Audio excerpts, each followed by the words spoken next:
Downing Street is the residential and business setting in the whole country that has had the most amount of fines against it.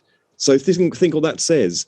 The seat of our power in our country, the place where the laws to get us through COVID were devised, was also the place that had the most amount of law breaking of those rules in the whole country. It's another day, another investigation into Downing Street lockdown parties on the horizon. The Prime Minister now faces further uncertainty as the Privileges Committee prepares to look at whether he misled Parliament. Let's speak live to the Labour MP, Peter Kyle, Shadow Secretary of State for Northern Ireland. Good morning. Good morning. Thanks for having me on, Luke. Thanks very much for your time. What do you think that the Parliamentary Privileges Committee is going to find which Sue Gray and the Met Police can't? What they are going to decide is Boris Johnson's behaviour in Parliament and his respect for Parliament. So obviously, I suspect that it will find against him because it's quite clear cut that he has misled Parliament. And also, I believe the intent, which is what the Privileges Committee is going to look at. I believe that Boris Johnson knew precisely what he was saying when he said it to Parliament. I believe he knew that there were parties in Downing Street when he told Parliament that there were no parties in Downing Street. Already there's been 55 fixed penalty notices issued to people because of activity in Downing Street. There's going to be many, many more. This already means that we suspect that Downing Street is the residential and business setting in the whole country that has had the most amount of fines against it. So think what that says. The seat of our power in our country, the place where the laws to get us through COVID were devised, was also the place that had the most amount of law breaking of those rules in the whole country. So this is really quite profound, and it'd be quite extraordinary if all this activity was happening in the place where the Prime Minister lived and he wasn't aware of any of it, which is what he expects Parliament to believe. So yesterday, he couldn't even get his own MPs to walk through the lobby in his defence or in defence of his character. So the motion sailed through. Now the committee has to decide the intent behind his words. I think it's pretty clear cut. It would be quite astonishing if they believed the story that he didn't know anything was happening in 10 Downing Street throughout the COVID. And it is a big deal to mislead the House of Commons, and you should go back and correct the record. Of course, Sir Keir Starmer himself was forced to apologise after he wrongly accused the Prime Minister of criticising the BBC's coverage of the Ukraine war. So it's happening left, right and centre, isn't it? Yeah, but think what Keir did. Keir took a story that was published on the front page of the Telegraph, which was then confirmed by the Prime Minister's spokesman. So I think there are two sources there that he used before using it at Prime Minister Question Time. So I think most people would say they're valid sources.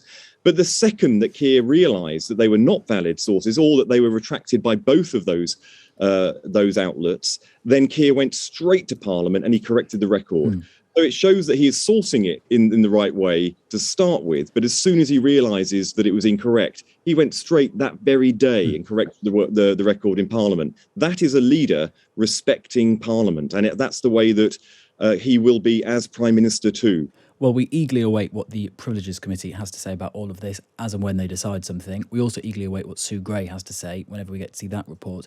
In terms of what the Metropolitan Police is up to, one of the other things we learnt yesterday is they're not going to let us know about any fines they issue this side of the 5th of May elections. The Metropolitan Police is not covered by the PERDA rules, so they're not necessarily required to let us know about the fines.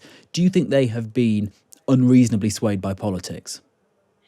It's a really good question. And I'm not in the business of lightly criticising our law enforcement agencies. I think they do a really quite remarkable job. There are questions to be answered which are being investigated about why it took so long for the Metropolitan Police to investigate number 10 in the first place. And that was clearly because of a reticence to get involved in the political challenges of doing so. But they need to answer for that. But I'm not going to criticise them for the decisions they're making at the moment. I think most people know quite clearly what's going on. Why not? Because they could be fining the Prime Minister, they could be fining any other senior member of the government again before an election, and yet they're taking into account the electoral prospects of the people that they're fining, even though there's nothing in law or precedent that says they have to. Does that not concern you? It really concerns me, and I don't want to diminish it in any way. I think it is incredibly serious. But as a senior politician, I have to think very, very carefully before I criticise our law enforcement agencies. They are doing a very difficult job in very difficult circumstances. We already have enough, and voters already have enough evidence in order to make a decision about the Prime Minister's character based on Partygate, because he has faced a criminal sanction. He has paid a fine based on a criminal sanction issued by a law enforcement agency, the first Prime Minister in our history to do so. And now he's being investigated for contempt, and we don't even know the full extent of it. I think it is fair to assume that there'll be many other fines in the pipeline for him. And as soon as the photographs are released of it, I think people will see the full shocking scale of activity that was happening in Number 10 on his watch and by the Prime Minister. But the important thing here is for people to realise we're not just banging on about Partygate for the sake of it.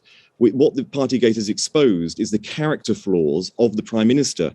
He lies, he is incompetent, and he is reckless. These are the factors and the character flaws that have led to failures in the management of our economy, which is why we have low growth and high taxes. And it's led to failure in public services, which is why we have 7 million people waiting for a hospital appointment right now. And we have 56,000 people, victims, waiting for their day in court.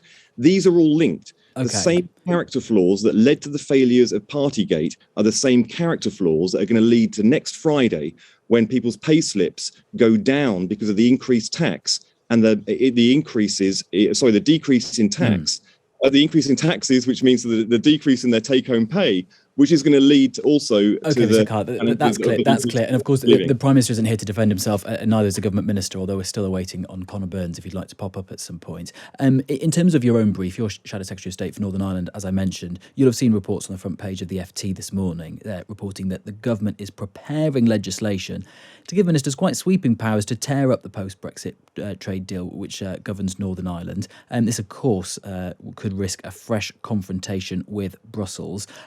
When there is the possibility that power sharing could further collapse after the elections, is it not right that the UK government takes matters into its own hands? No. The only way to solve the challenges of the protocol is to build upon it. Because the government, Boris Johnson, he wrote and drafted the protocol. He was the one that took it to the EU, and he was the one that negotiated it into the deal. He signed an international treaty based on the protocol. So to unilaterally pull out of it is extremely damaging. It will trigger possibly and probably a trade war with the EU, because they would then therefore retaliate. And it wouldn't solve the problem of the protocol, because it would just put the whole of the UK into the same position that the protocol is putting in a limited circumstance on a limited amount of trade there. What we need is statecraft, diligence, and graft. That is the way we ease the challenges of the protocol.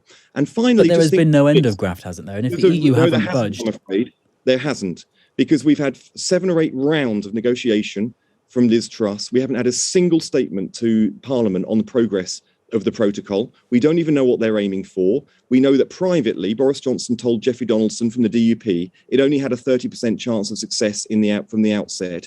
So we know that there is a lot of different things being said, and none of it is being done in public. They are not putting the graft in, and they are not being honest in the way they're negotiating. And there's a really important thing here today on the very moment we're speaking, because right now Boris Johnson is in India, and he is trying to start a new comprehensive trade deal with India. What will India think about signing a new deal with the UK if Boris Johnson is ripping up the very last one he signed himself?